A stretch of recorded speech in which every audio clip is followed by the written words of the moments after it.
carrying on with the comedy theme. So, Comedy Unleashed, so basically a bit of background to Comedy Unleashed. A few years ago, as wokeness spread, its deadening clause around UK comedians' necks, with comedians forced to sign restrictive behaviour agreements. That was Constantine Keesing before performing, and there were social media pylons cancelling comedians who discuss controversial topics. So Comedy Unleashed was set up as a monthly night in Bethnal Green in London to give comedians a safe space to offend, where they're encouraged not to self-censor and just focus on being funny. And, obviously, that is just what a comedy stage should be.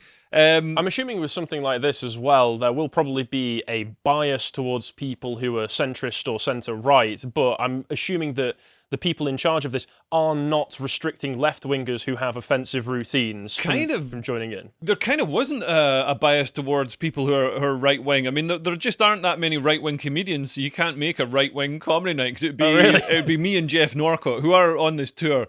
It'd be me and Jeff Norcott, and I can't really think of maybe Nick Dixon, but he's stopped doing comedy. Alistair Williams, I don't think Alistair Williams is right-wing. Andrew Lawrence. Maybe. Maybe Lee Hurst, but he's not really gigging anymore. So I mean, Jim Davison, but I don't know if he's gigging so much anymore. So I mean, I guess there's a few right-wing comedians. But yeah, no, I mean, it was set up by a left-wing comedian, Andrew Doyle, and it was seen obviously because it said free thinking comedy. It was seen by the same people who try and get comedians banned as far-right extremism, because, as I mentioned before, Hitler was famously very keen on free speech and comedy. And the National Front actually started as a comedy night that got out of hand. So yeah, now they've announced a UK tour, which you'd think would make comedians happy. They're creating an audience. They're creating lots of work for comedians, just as GB News is. No, it does not. So comedian Andrew ONeil, not to be confused with Andrew Neil, the broadcaster, who's, depending on where we're at now, he was a transvestite, possibly transgender, and now now they've decided they, them, or non-binary, or whatever. I don't know, it's too complicated. Man, just pronouns. I don't know why people can decide their own what's the weather vane saying pronouns today, aren't there for you. They're there for other people to refer to you as. They're not there for you. You can't pick your own pronouns. You know what I mean? Anyway, the Chad Matt Walsh position, yes. They them tweeted about the Comedy Unleashed tour, said, if you do that show, fine. If you do that tour, you're an effing scab. If you do anything on that channel, you're an effing scab. That's the line I'm drawing. Comedians need to pick a side. I'm an anarchist. Just throw that in at the end, why don't you? Yeah, so just to be clear, so Andrew ONeil does a show. He's done BBC Radio 4 shows. I think he's got a Radio 4 show at the moment. So, I mean, the definition for anarchist seems to have changed slightly. So according to Wikipedia, anarchists are skeptical of authority and seek to abolish the institutions that they claim maintain unnecessary coercion and hierarchy. Andrew works for the BBC, a state propagandist broadcaster, and threatens colleagues who don't do what he says and who question his authority. Sorry, their authority. You must use the correct pronouns. But yeah, I mean, so he's obviously not an anarchist. He's got a rigid orthodoxy that must be enforced, and if you disagree with them, then you're cancelled. That's the opposite of anarchy. My general rule is left-wing anarchists are all LARPers. The only way that you'd be able to ever implement the kind of social order that they're looking for is through massive top-down state control. Yeah, and they absolutely know that at heart, but they're LARPing. Yeah, and they want to enforce it. They're not like, oh, fine, you want to do that, fine. Which is, for true anarchy, I think you'd have to be like, fine, you want to go do this gig? Absolutely fine. You got this opinion? Fine, I got this opinion. Like, each to their own. But anyway, let's have a look at they them to see how funny they them are. Oh, no. How come Andrew's so clued up about Brexit? That'll be moneysupermarket.com, I expect. They do have all the data. According to moneysupermarket.com, there are now 3.5 million vegans in the UK. 3.5 million vegans in the UK. That's incredible. We never would have dreamed of that in 1998. 3.5 million. Wow. It's incredible. Everyone's vegan now. Just anyone's vegan now. That's good, isn't it? That's good. Yeah, it's good. 3.5 million. That's good, isn't it? It's good. What? No, it's good. It's good. It's good. No, 3.5 million vegans. That's good. It's good. It's good, isn't it? It's good. Just everyone's vegan now. That's good. That's good. What? It's good. It's good. It's good. That's good. Man, How long does this go on for? Okay, so so let's have had enough. Yeah, Right, okay. I will tell you, Leo. If you were to tell me that person identified as a woman, I would believe you because I certainly got female comedian vibes right then. Very good. A bit of casual misogyny. That's what we like. So yeah, that wasn't me in a frock doing a piss take of a lefty comedian. That was the genuine guy. But he also attacked. This is an interesting thing. So he attacked comedian Darius Davies, who's on the Comedy Unleashed tour, who asked Andrew. Darius has got a baby, and he said, how am I going to feed my child? I mean, he mentions it down here. Darius is very polite. With all sincerity, would you let me know what you'd like me to do? I'm certain my daughter would prefer to be fed rather than go hungry, because I've turned down a well-paid tour with good comedians run by good people. Because other comedians think the show is racist, transphobic, insert your own prejudice. When in actual fact, the night is a diverse lineup every single time and a diverse audience. But I've never once heard any bigoted stuff. I don't think he's been there when I've performed. But if we scroll down, this is what Andrew ONeil responds with. So if you scroll down a little bit more, he says, "Okay, comedy doesn't owe you a living. You had a kid? Well, that's on you. Unsayable opinion? If you can't afford a kid unless you take part in a right-wing project, you should have pulled out quicker. Get a job, get funnier, and get booked more." Man, so he's basically saying, if you can't afford to have children, you shouldn't have children. That's a Tory policy. That is more than a Tory policy. That's like fascism. That's a fascism, a borderline eugenicist policy. You know what I mean? I want Andrew ONeil to be. I'm voting for him for next leader of the Tory party. This is a refreshingly far-right conservative opinion to have. Well, the problem as well is that if he's if it's saying get funnier, I think his own stand-up shows that that's not how you get booked nowadays, is it? Yeah. No, it's about towing the right line. And also, Darius Davies is an incredibly funny comedian. If you're up at the Edinburgh Fringe, go and see his show. It's called The Non-Disclosure Agreement. It's about him getting sued because somebody stole his joke and then sued him when he called them out.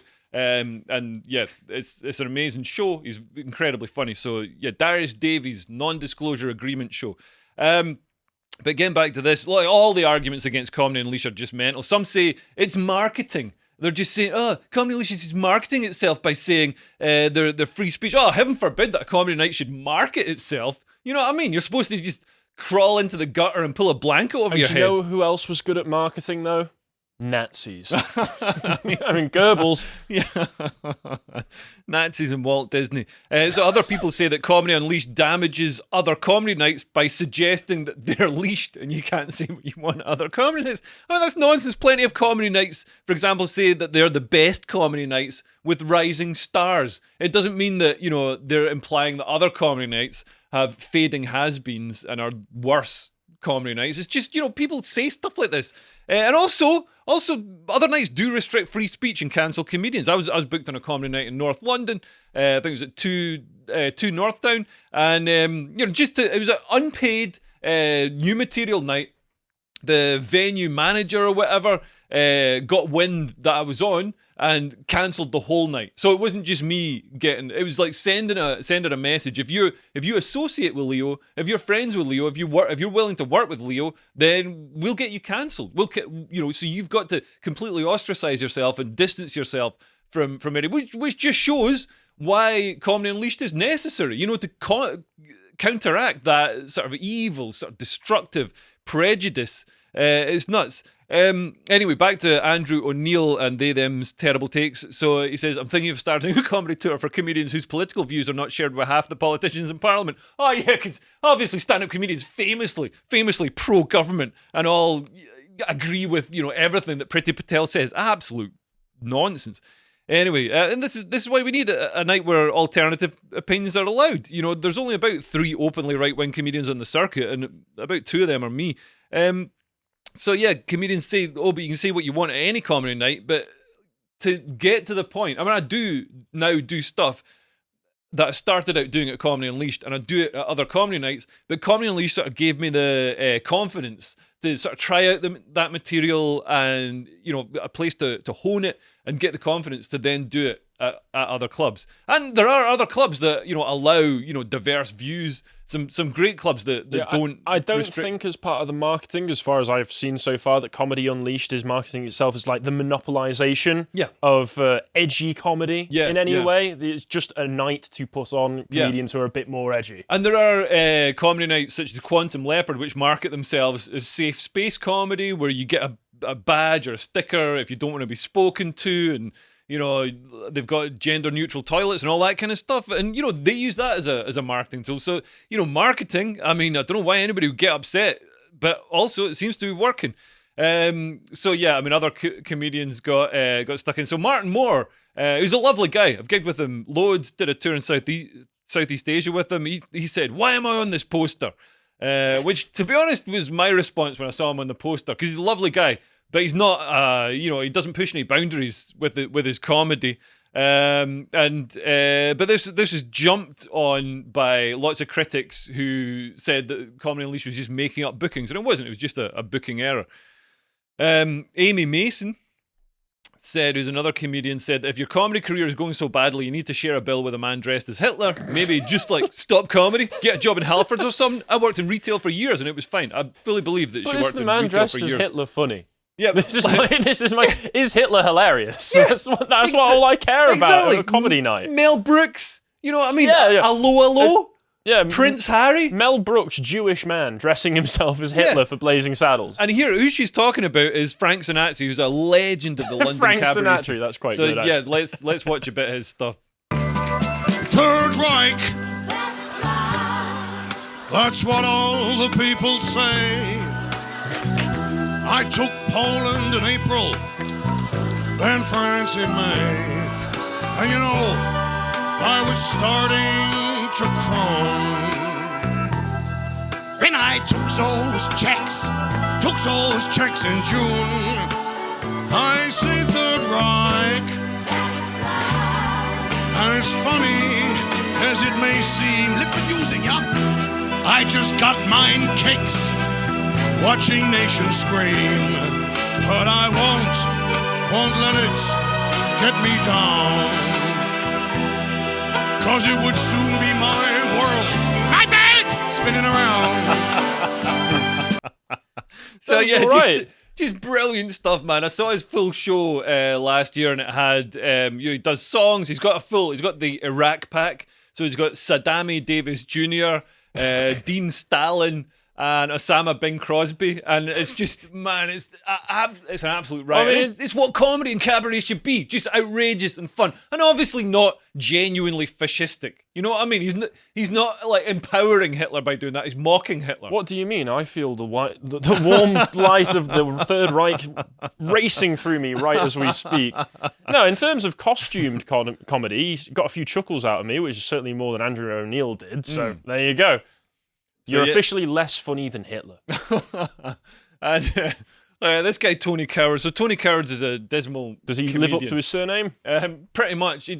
Just genuinely awful comedian. Like, honestly, check him out. Does puns, but not like in a good, like, man, just kind of, not a good comedian. He's had to stop doing comedy for mental health reasons. The reason being that any promoter that booked him would be mental. But yeah, he has been he's written big screeds about how, we need to, wipe out any free speech comedy and blah, blah, blah. So funny. He says, my problem with these gigs is who's funding and supporting it. Personally, I would not be happy to take money associated with organizations such as Breitbart and Spike. There's no money associated with, Breitbart. That's like an American website. What comedy nights are they sponsoring? There's not Breitbart money going into Comedy Unleashed. And Paul Savage replied to him saying, without wanting to be rude, don't you work for Amazon? And Tony Cowards says, yes, that is currently true. So, he's willing to take money from Jeff Bezos, who makes people sleep in the warehouse or whatever. And when he's working for Amazon, I think it's very much on the sort of delivery side. But other comedians on Twitter tried to. This is something that started happening in comedy after Me Too. Comedians call out other comedians as sexual harassers or rapists or whatever. It happened loads in lockdown. In lockdown, the whole comedy community pulled together to accuse each other of rape. It was a glorious time. I'm amazed, it hasn't happened to me yet. I'm sure it will. But yeah, this so lots of people came out and said that they're dodgy, just implying that there's dodgy people, sexual harassers. Sometimes they named them openly, but this guy said, this lineup poster is beyond eyebrow raising in places. This is part of a thread that was about discussing who the dodgy people in the lineup. So I replied saying, who exactly? Are you talking about me? You know what I mean? Who you talking about? I did know who he was talking about, really. I'm not going to say the name though, because I think he's innocent, and I don't think it's our job to point fingers like this and speculate. But I will. I slipped into this guy's DMs just to find out who he was talking about. I've had to redact some stuff because I don't identify this guy. Because I know that this guy who's calling out people on Comedy Unleashed sent saucy messages of some sort, dick pics or whatever, to the girlfriend of Wait, so this person that you're speaking to right now, just to clear it up, is the same person who was saying that the poster was eyebrow raising? Yeah, there's dodgy people on so the this Comedy was the Unleashed person tour. saying that there was dodgy people, dodgy opinions, don't go near it. Yeah, and specifically referencing, dodgy, sexual harassment and stuff like that. Okay. Which there is quite a lot of in comedy, because you've got all these like drunk, egotistical men who think they're rock stars, obviously that's not going to be any surprise in any sort of entertainment industry, sadly. Yeah. So I messaged him directly. I'm like, who were you talking about? Because he didn't reply to me on Twitter. I was like, who are you talking about? And then he told me, and obviously I've blocked that name out. And then I said, because I know that he sent some dodgy messages to a girl, made her feel very uncomfortable, and he's denied it. And I said, any messages, do you know what I'm talking about? And he says, oh, there were some drunk messages back in 2017, but I've apologized since.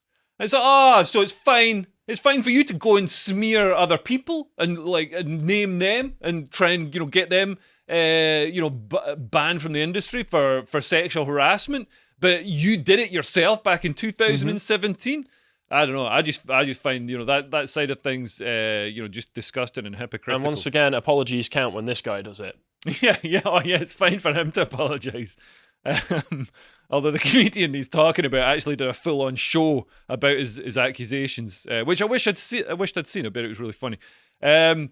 Other people, it wasn't just comedians who moaned. So this person said, I can't stop thinking about this. 13% of the bill is women. It's like, well, yeah, it's a comedy night. The next person said, and they just trying to, as soon as they see that, it's like the friend-enemy thing all the way down. As soon as they see that somebody's now in the enemy column of the accounts, they try and just smear them. They go from loving them, fawning over, Reginald D Hunter, to try and just smear Reginald D Hunter. So this guy said, I saw Reginald D Hunter at Richmond before COVID. He was drinking way too much and making unfunny jokes about drinking too much. I gigged with Reginald D Hunter in Ireland, did the Galway Comedy Festival a few months back, and he was amazing. He was absolutely brilliant, and he was really good fun to be around as well. And this guy also says, his support act thought it was cool to tell racist gags about the Scots. Oh my God. Not even him, not even Reginald, but his support act until racist. So this is this guy saying Leo, you're being oppressed. Reginald D Hunter is racist by association with somebody who's mocking Scots, who, by the way, Scotland isn't a race. Are the Celts? What an absolute nonsense. Well, you get nice tanned sort of, because I'm 1/64th Cherokee. Stop flexing Elizabeth for Warren. the camera. I wasn't. No, I'm weak. I'm weak right now. I need to get somebody give us some steroid cream. It's like anabolic steroids that you absorb through your skin. So I'm gonna get on that. And get roided up and Hulk out. Anyway, the next one, this person, when something chooses to self-describe as free thinking, especially comedy of all things, you just know it means free to think bad thoughts. You wouldn't have to boast about how free thinking you were if your thoughts were worth thinking. Like, what? What on earth? That's an absolute nonsense. Like, if a chicken is described as free range, it's because it wants to go to a Nazi rally. Is that, you know what I mean? Absolute nonsense. You know what I mean? The arguments are all self-defeating. they say that comedians have already got free speech, but also we must stop them performing and shut this night down. You know what I mean? If we move on to the final one, this is Josh Howe, friend of mine, left wing, very left wing comedian, very smart guy, and he's just been blocked by a woke leftist comedy booker who was attacking the Comedy Unleashed tour for politely challenging his statement that woke leftist comedy bookers don't exist, and so you can't even question them. And anyway, I know, I just think it's an absolute nonsense. Anyway, all this fuss from our self-appointed moral guardians, for me, from my point of view, I think it's fantastic because they're the equivalent of sort of in the 70s you get angry blue-haired women. There's still a lot of them are blue-haired women standing outside theaters or cinemas saying, don't see this film. It contains scenes of lesbianism and gross. There's lots of, you see their breasts and everything, like they're licking each other's fannies. And now they're out there protesting about these stuff while showing their breasts licking each other's fannies. And then you see the protesters saying there's lesbianism, and you're like, whoa, this sounds all right. This. And then you go and see the film, which you wouldn't have seen originally because it's some French film that looks boring. So these people are just doing the exact same thing. They're just doing the same thing for Comedy Unleashed. They're like, oh, don't go and see this. It's free speech. It could contain opinions that shock or challenge you. You could hear a diversity of voices, see a diversity of comedians, and people are going to be like, what? Sounds pretty good, actually. So it's free advertising for Comedy Unleashed. So yeah, I'm doing 6 of the tour dates, and so I'm doing Reading and I can't Glasgow with Count Dankula, and I can't remember what other ones. But yeah, come along to the Comedy Unleashed tour, and and also follow my YouTube channel. Do that as well because I want more followers. If you appreciated that segment from the podcast of the Lotus Eaters, you can go to lotuseaters.com to get access to all the premium content we have on the site, such as the Contemplation series, this one on our amazing space exploration. You want to find out what else Josh is putting out, you can follow him on Getter at @Josh_firm on Getter. Thank you and goodbye.